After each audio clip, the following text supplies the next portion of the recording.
If my daughter came to me in 2026 and asked where she should invest her hard-earned money, the first thing I'd tell her is something most people don't want to hear. What you avoid matters just as much as what you buy. I've seen more wealth destroyed by bad sectors than created by great ones. People obsess over finding the next winner, but they ignore the obvious losers right in front of them. Capital doesn't disappear overnight. It leaks away slowly through bad businesses, bad incentives, and bad economics. The smartest investors I know didn't win by being bold. They won by being selective.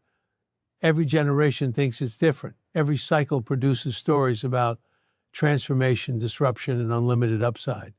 But underneath the noise, the same rules apply. Businesses either create value or they don't.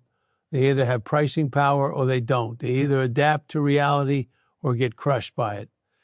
In 2026, the world is moving fast, but fundamentals still decide who survives. If I were advising my daughter, I wouldn't sugarcoat anything. I'd tell her exactly where I would not put my money and why. The first sector I would tell her to avoid is businesses that depend entirely on cheap money to survive. For years, low interest rates allowed weak companies to exist longer than they deserved. They borrowed endlessly, diluted shareholders, and promised growth someday instead of profits today. In a higher rate, tighter capital world, those days are over. Companies that can't fund themselves through real cash flow are living on borrowed time. When money has a cost again, reality shows up fast. These businesses often look exciting on the surface. Big visions, aggressive expansion, flashy marketing. But underneath, they burn cash and rely on investors to keep believing the story.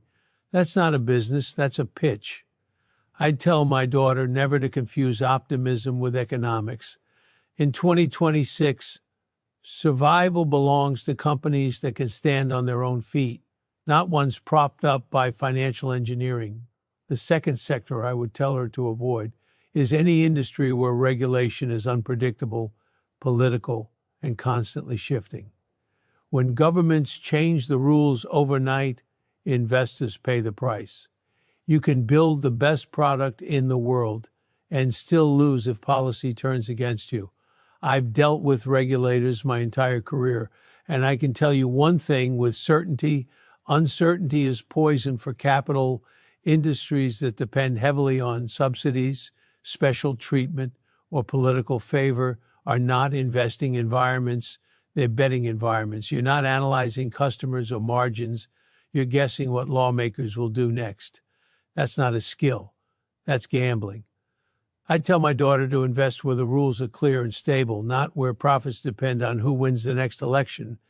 The third sector I would warn her about is businesses built on hype-driven consumer behavior with no loyalty and no pricing power. Trends come and go. Fads burn bright and disappear. Companies that rely on constant novelty to survive eventually run out of attention. When consumers can switch with one click and don't care who they're buying from, margins get crushed. I built a retail empire by focusing on customers who needed us, trusted us, and came back again and again. Businesses without repeat behavior are fragile. In 2026, attention is fragmented, competition is brutal, and customer loyalty is harder than ever to earn. I tell my daughter to avoid sectors where the customer has all the power and the business has none. The fourth sector I would advise her to stay away from is anything where technology is moving faster than the business model can adapt. Technology is a tool, not a guarantee. Plenty of industries are being disrupted, not because demand disappeared, but because leadership failed to evolve. Companies that cling to outdated systems, legacy thinking, and bloated structures don't suddenly wake up and transform. They fade. Some sectors are filled with companies that look cheap for a reason. Declining relevance, shrinking margins, and cultural resistance to change are not temporary problems. They're warning signs. I tell my daughter not to chase low prices without understanding why they're low. Cheap doesn't mean undervalued. It often means obsolete. The fifth sector I would caution her against is any business where incentives are misaligned between management and shareholders. This is one of the Uiatis destroyers of wealth. When executives are rewarded for growth instead of profitability, size instead of efficiency, or short-term stock moves instead of long-term value, shareholders lose. Always. I've seen companies grow themselves into disaster. More locations, more debt, more complexity, less discipline. Incentives drive behavior.